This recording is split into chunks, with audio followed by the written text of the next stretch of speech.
Magandang hapon! Kumusta po? Narito po ulit ang update natin para sa lagay ng ating panahon. Ngayong hapon po ng July 24, 2025. Sa ngayon po, patuloy na ang paglapit ng Bagyong Emong sa kalupaan ng kanluran ng Pangasinan at hagip na rin po ang bahagi ng Central Luzon. Ang sentro nito ay nasa layo po ngayon ng 40 km west ng Tupa sa may Bolinao, Pangasinan na taglay ang lakas ng hangin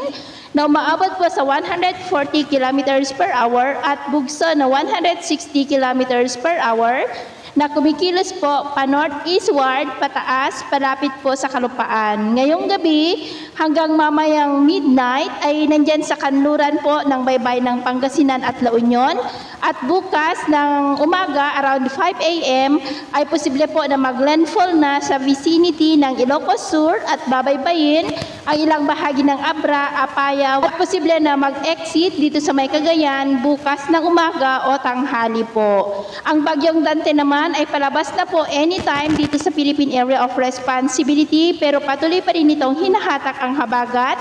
maging ang bagyo na nasa silangan po ng ating bansa. Sa ngayon po dahil sa habagat ay nakakaranas ng cloudy skies with isolated rains ang malaking bahagi pa rin ng Central Luzon, Metro Manila, Southern Luzon, Western Visayas, Zamboanga Peninsula at ilang bahagi ng Northern Mindanao. At dahil naman sa bagyong Emong, lalo na sa mas paglapit pa nito ay posible na ang wind signal number 4 sa may western section ng Pangasinan at southwestern portion ng La Union nasa typhoon category na po ang bagyong Emong.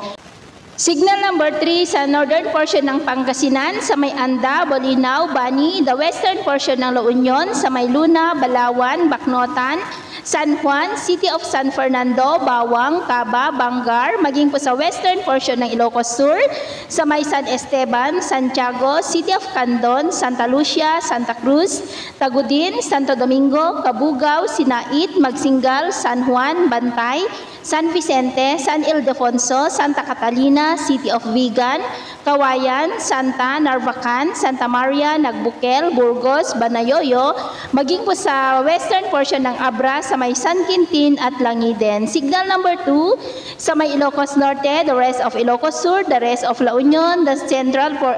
central portion of Pangasinan sa may Agno, Burgos, Mabini, City of Alaminos, Suwal, Labrador, Bugalyon, Infanta, Dasol, Lingayen, Binmalay, Dagupan City, Calasiao, Santa Barbara, Mangaldan, Mapandan, Manawag, Lawak, Minalongan, San Manuel, San Nicolas, Pozo Rubio, Sison, San Fabian, San Jacinto sa nalalabing bahagi ng Abra, Apayao, Kalinga, Mountain Province, Ifugao, Benguet, Babuyan Islands, the northern and western portion ng mainland Cagayan, sa may Rizal, Santa Praxedes, Claveria, Sanchez Mira, Pamplona, Abulog, Balesteros, Apari, Camalanyugan, Alacapan, Bugay, Santa Teresita, Santa Ana, Gonzaga, Lalo, Lasam, Santo Niño, Piat at Tuao maging sa western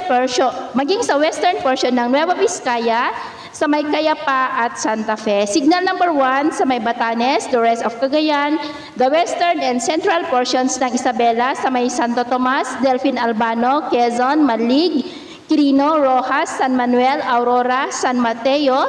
Ramon, Cordon, Burgos, Cabatuan, Cabagan, San Pablo, Santa Maria, Tumawini, Gamu, Luna, Maconacon, Alicia, San Mariano, Nagilian, San Guillermo, City of Kawayan, Etchage, Ilagan City, Angadana, Benito Soliven, City of Santiago, Riana Mercedes, San Agustin, Divilacan, San Isidro, Jones, the rest of Nueva Vizcaya, Quirino, the rest of Pangasinan, the northern and central portions ng Zambales, sa may Santa Cruz, Candelaria, Masinloc, Palawig, Iba, Botolan, Cabangan, Tarlac, and the western and central portions ng Nueva Ecija sa may Karanglan, Lupao, Talugtog, Cuyapon, Nampikwan, Gimba, Sayan, City of Muñoz, San Jose City, Pantabangan, Rizal, Llanera, Talavera, Santo Domingo, Quezon, Licab, Aliaga, Zaragoza, San Antonio, Jaen, Cabanatuan City, Santa Rosa, General Mamerto Natividad, Palayan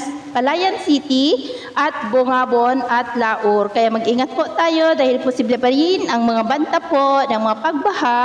at pagguho ng lupa. At sa atin naman pong mga baybayin, dahil sa bagyo ay may banta po ng storm surge sa mga baybayin ng Batanes, Cagayan, Ilocos Norte, Ilocos Sur, La Union, Pangasinan, Zambales na posibleng aabot hanggang sa 1 to 2 meters height. At dahil naman po sa habagat ay matataas ang mga alon sa kanlurang baybayin ng Central Luzon at Palawan na ang mga alon ay posible po na aabot hanggang sa 1.8 to 2.2 meters height. Kaya hanggat maaari po ay iwasan na muna natin ang papalaot dyan po sa mga may kulay pula para mas makaiwas sa mga sakunang pangkaragatan. So yun po ang latest update natin sa araw na ito. Ako po muli si James na nagsasabing sa kahit anong pagsubok po na darating sa ating buhay, huwag na huwag po tayong mawawalan ng pag-asa. Thank you and God bless!